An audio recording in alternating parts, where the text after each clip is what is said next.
Actor turn politicians గా మారిపోతున్నారు heroines. కొంతమంది cinema career ముగిసాక రాజకీయాల్లోకి అడుగు పెడతారు. కొందరు సినిమా కెరియర్ ను పనంగా పెట్టి రాజకీయాల్లోకి వెళతారు. వీరిలో రాజకీయాలను సీరియస్ గా తీసుకునేవారు తక్కువ మంది ఉంటారు. కొందరు సక్సెస్ అవుతారు, కొందరు ఫెయిల్ అవుతారు. అందుకు అనేక కారణాలుంటాయి. సినిమాల్లో గొప్పగా రాణించి దండిగా అభిమానులను సంపాదించుకున్న వారు కూడా పాలిటిక్స్ లో కొరగాకుండా పోతారు. ఈ కథ చెప్పుకోవాలంటే ఒక పట్టాన ఓడవదు.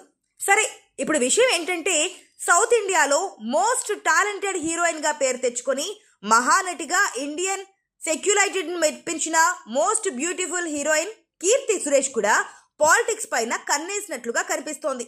ఈ స్టోరీ ఏంటో ఒకసారి చూసేద్దామా? ఎలాంటి పాత్ర అయినా అలవోకగా చేయగల అతి తక్కువ మంది హీరోయిన్లలో ఒకరు కీర్తి సురేష్ కూడా. మలయాళంలో బాలనటిగా ఎన్నో సూపర్ హిట్ సినిమాలో నటించిన కీర్తి సురేష్ పెద్దయ్యాక మొదటి సినిమా నుండే హీరోయిన్ గా తన మార్కును వేసుకునే ప్రయత్నం చేసింది.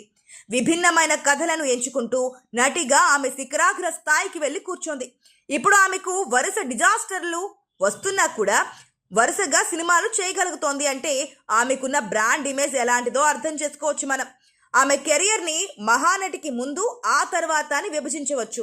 మహానటి సావిత్రి పాత్రలో అద్భుతంగా జీవించి ఉత్తమ నటి కేటగిరీలో నేషనల్ అవార్డును కూడా అందుకుంది కీర్తి సురేష్. అప్పటి నుంచి కీర్తి సురేష్ వరుసగా నటనకు ప్రాధాన్యత ఉన్న పాత్రలు మాత్రమే చేస్తూ వచ్చింది. రీసెంట్ గానే ఆమె సుహాస్ తో కలిసి ఉప్పు కప్పు రంబు అనే అమెజాన్ ప్రైమ్ ఒరిజినల్ మూవీలో నటించింది. ఈ సినిమాకు ఓటీటీ ఆడియన్స్ నుంచి అద్భుతమైన రెస్పాన్స్ వస్తోంది.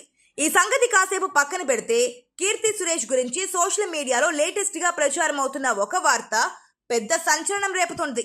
వివరాల్లోకి వెళ్తే, రీసెంట్ గానే కీర్తి సురేష్ మధురైలోని ఒక ఈవెంట్ కి ముఖ్య అతిథిగా పాల్గొన్నారు. ఈ ఈవెంట్ కి హాజరైన అభిమానులు కీర్తి కనిపించిన వెంటనే టీవీకే అని అరవడం మొదలు పెట్టారు. టీవీకే అంటే తమిళ హీరో విజయ్ స్థాపించిన రాజకీయ పార్టీ పేరు. ఇలా ఒక్కసారిగా ఆమెను చూడగానే అందరూ ఆ పార్టీ పేరు ఎత్తడంతో వచ్చే ఏడాది తమిళనాడులో జరగబోయే అసెంబ్లీ ఎన్నికలలో ఎమ్మెల్యే అభ్యర్థిగా మధురై స్థానం నుంచి కీర్తి సురేష్ పోటీ చేస్తుందేమో అని సోషల్ మీడియాలో విశ్లేషకులు కామెంట్స్ చేస్తున్నారు. అయితే అక్కడికి వచ్చిన వారు టీవీకే అని అరవడానికి కొన్ని కారణాలు కూడా ఉన్నాయనుకోండి. కీర్తి సురేష్ కి తమిళ హీరో విజయ్ అంటే వీరాభిమానం. ఈ విషయాన్ని స్వయంగా ఆమె ఎన్నో ఇంటర్వ్యూస్ లో చెప్పుకొచ్చింది కూడా. వీళ్ళిద్దరి కాంబినేషన్ లో ఇప్పటి వరకు 2 సినిమాలు వచ్చాయి. ఆ సమయంలోనే వీళ్ళిద్దరి మధ్య ప్రేమ పుట్టిందని, వీళ్ళిద్దరూ డేటింగ్ చేసుకుంటున్నారంటూ సోషల్ మీడియాలో ఎన్నో ప్రచారాలు కూడా జరిగాయి. అయితే అది కేవలం రూమర్స్ మాత్రమే అని కీర్తి సురేష్ పెళ్లి చేసుకోవడంతో రుజువైంది. రీసెంట్ గా డిఎంకే పార్టీకి సంబంధించిన మంత్రి టీవీకే అంటే త్రిష, విజయ్, కీర్తి అని సెటైర్లు విసిరాడు. మొన్న కీర్తి సురేష్ కనబడగానే టీవీకే అని అరవడం చూస్తుంటే కీర్తి సురేష్ ని వెక్కిరించే ప్రయత్నం అభిమానులు చేసినట్లుగా మరికొంతమంది చెప్తున్నటువంటి మాట.